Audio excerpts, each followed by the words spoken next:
Apple company के founder Steve jobs, जो कि एक ब्रिलियंट लीडर रह चुके हैं, तो क्या ऐसा हो सकता है कि जो बातें स्टीव जॉब्स ने अपनी जिंदगी के 50 सालों में सीखी वो आप सिर्फ 15 मिनट में सीख पाओ? तो दोस्तों, इसका जवाब है हाँ, ऐसा हो सकता है। स्टीव जॉब्स ने स्टैनफोर्ड यूनिवर्सिटी में एक स्पीच की थी और इसमें उन्होंने अपनी जिंदगी की सबसे बड़ी लर्निंग को 15 मिनट में बताया था, 3 कहानियों के जरिए। पता नहीं आप लोगों में से कितने लोगों ने वो स्पीच सुनी है। बहुत से लोग शायद इसलिए नहीं सुन पाए होंगे क्योंकि वो इंग्लिश में है। तो आज मैं इस मुश्किल को आसान करने लगा हूँ। आज मैं वो स्पीच आपको उर्दू जुबान में सुनाने लगा हूँ। लफ्ज तो सारे स्टीव जॉब्स के हैं, सिर्फ आवाज मेरी है, ताकि कोई भी ऐसा ना हो जो दुनिया की बेहतरीन स्पीच को सिर्फ लैंग्वेज बैरियर की वजह से सुन ना पाए। तो अपनी सारी तवज्जो इस वीडियो की तरफ फोकस कर लें, क्योंकि आज आप वो सुनने जा रहे हैं जिसकी वजह से आपकी जिंदगी में एक बड़ी तब्दीली आ सकती है। बहुत बहुत शुक्रिया।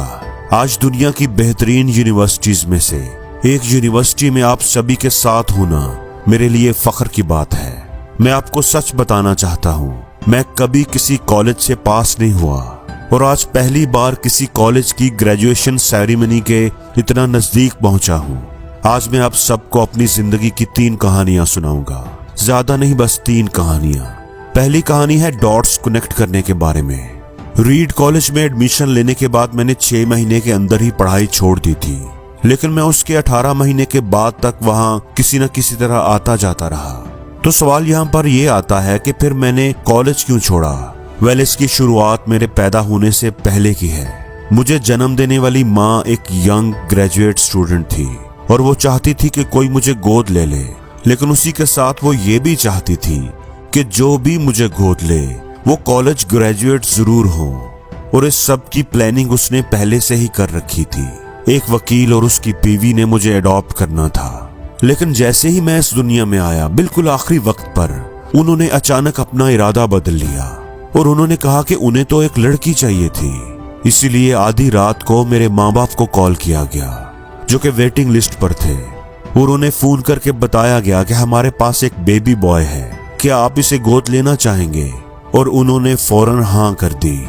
लेकिन बाद में मेरी जन्म देने वाली माँ को पता चला कि जिन्होंने मुझे गोद लिया है वो कॉलेज ग्रेजुएट नहीं है और वालिद तो हाई स्कूल पास भी नहीं है। इसीलिए उन्होंने अडॉप्शन पेपर पर साइन करने से मना कर दिया। लेकिन फिर कुछ ही महीने के बाद मेरे होने वाले माँ बाप ने मेरी माँ को जमानत दी कि हम इसे कॉलेज जरूर भेजेंगे, और इसी वजह से मेरी माँ मान गई और फिर मुझे अडॉप्ट कर लिया गया। कुछ इस तरह से मेरी जिंदगी की शुरुआत हुई और 17 सालों के बाद मैं कॉलेज गया। लेकिन गलती से मैंने स्टैनफोर्ड जैसा एक महंगा ही कॉलेज चुन लिया। मेरे वर्किंग माँ बाप की सारी कमाई मेरी पढ़ाई पर खर्च होने लगी और 6 महीने के बाद मुझे इस पढ़ाई का कोई फायदा दिखाई नहीं दे रहा था। मुझे कोई आइडिया नहीं था कि मैं अपनी जिंदगी में क्या करना चाहता हूँ। कोई आइडिया नहीं था कि किस तरीके से कॉलेज मेरी मदद करेगा अपनी जिंदगी में कुछ हासिल करने के लिए। और यहाँ पर मैं अपने माँ बाप की जिंदगी भर की जमा पूंजी पढ़ाई में खर्च करता जा रहा हूँ। इसलिए मैंने कॉलेज से ड्रॉप आउट करने का फैसला किया और यही सोचा कि जो होगा अच्छा ही होगा। उस वक्त मुझे ये चीज बहुत ही डरावनी लग रही थी, लेकिन अब मैं जब गुजरे वक्त को देखता हूँ तो मुझे लगता है कि ये मेरी जिंदगी का सबसे बेस्ट डिसीजन था। और वो कैसे, मैं अभी आपको बताता हूँ। जैसे ही मैंने कॉलेज ड्रॉप आउट किया था तो मैंने उन क्लासेस को करना छोड़ दिया था जिसमें मेरा इंटरेस्ट नहीं था, और मैं सिर्फ उन्हीं क्लासेस को करता था जिनमें मेरा इंटरेस्ट था। और ये सब कुछ करना इतना आसान भी नहीं था क्योंकि मेरे पास रहने के लिए कोई कमरा नहीं था। इसलिए मैं दोस्तों के कमरों में जमीन पर सोता था। मैं कोक की बोतल को लौटाकर मिलने वाले पैसों से खाना खाता था। मैं हर संडे को 7 मील पैदल चलकर हरि कृष्णा मंदिर जाता था, जिससे हफ्ता में कम से कम एक बार मैं पेट भर के खाना खा सकूं, और ये मुझे बहुत ही अच्छा लगता था।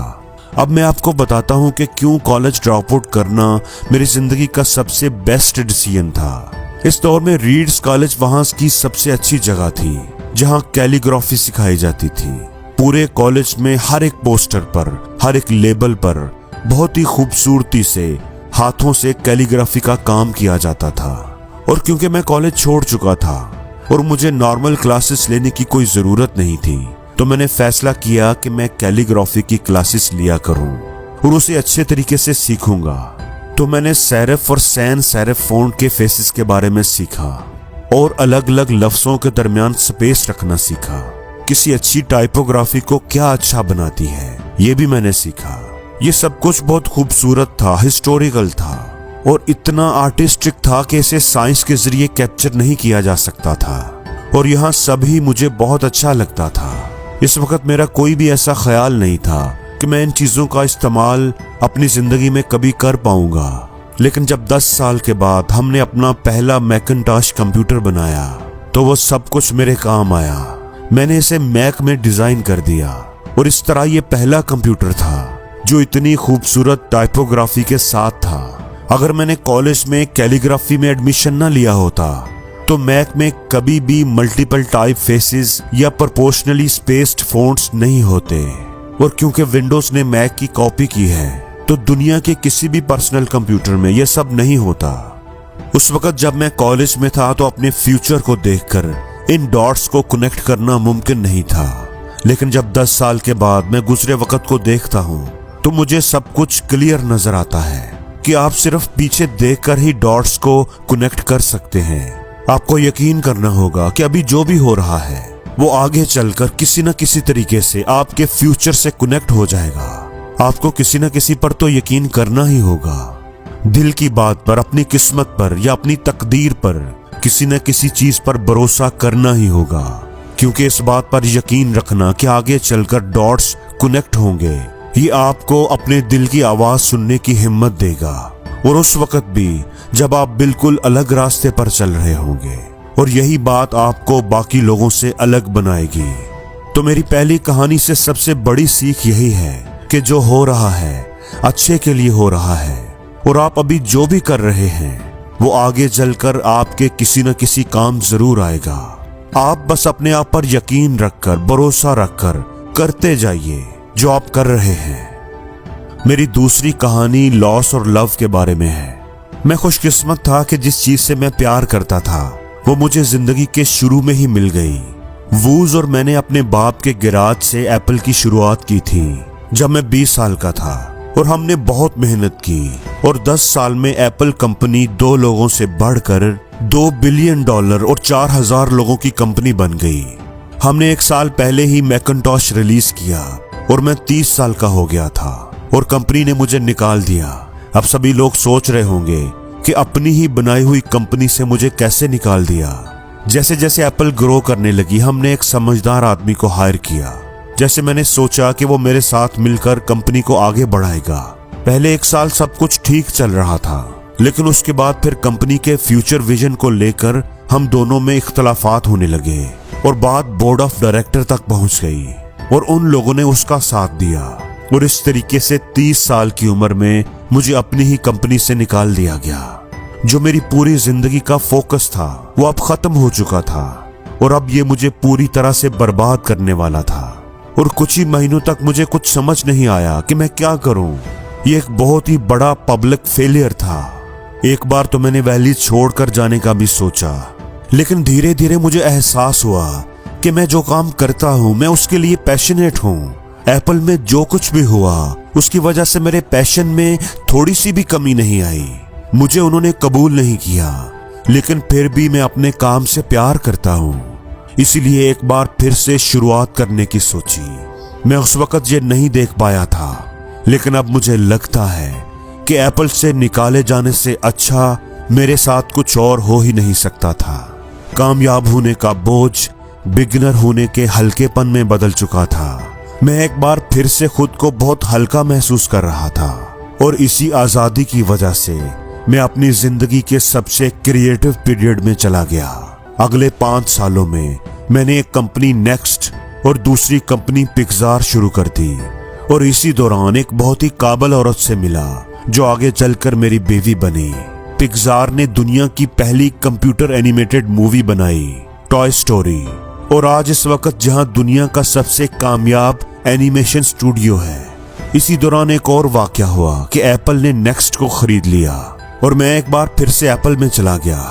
आज एप्पल नेक्स्ट की बनाई हुई टेक्नोलॉजी को इस्तेमाल करती है यहाँ पर भी मैं पूरे यकीन के साथ कह सकता हूँ कि अगर मुझे एप्पल से ना निकाला गया होता तो ये सब कुछ मेरे साथ नहीं होता। यहाँ एक कड़वी दवा थी, लेकिन मेरे ख्याल में एक मरीज को इसकी जरूरत थी।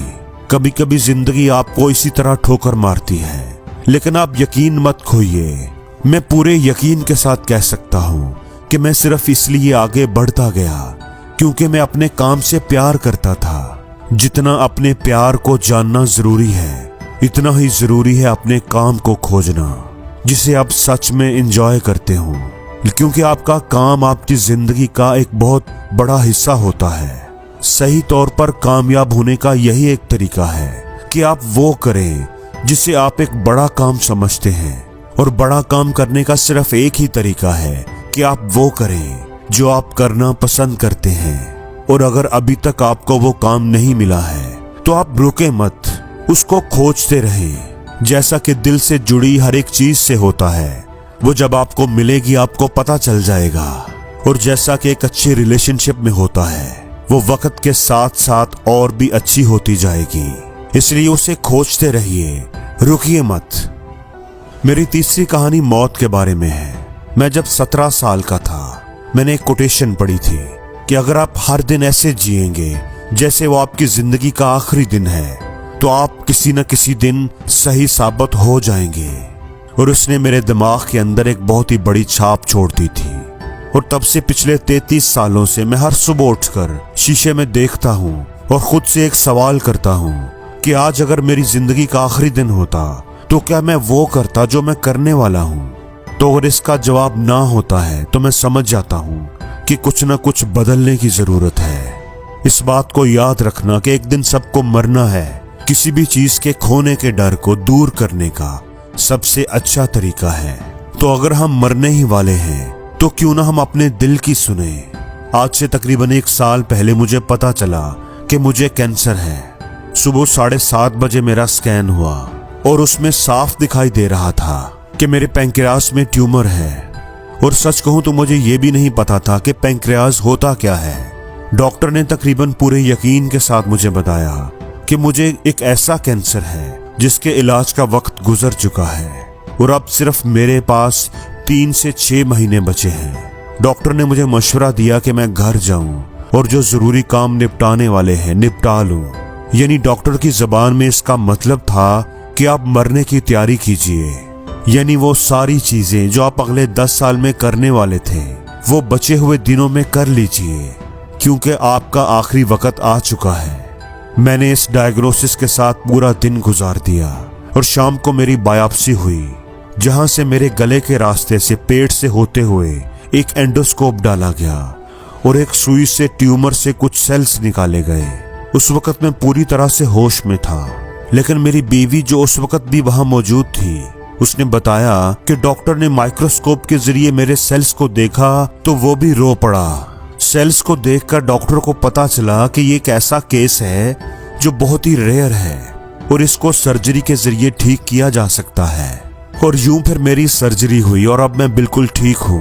मौत के इतने करीब तक मैं पहले कभी नहीं पहुंचा और मैं उम्मीद करता हूँ कि आने वाले कुछ वक्त तक पहुंचूं भी ना।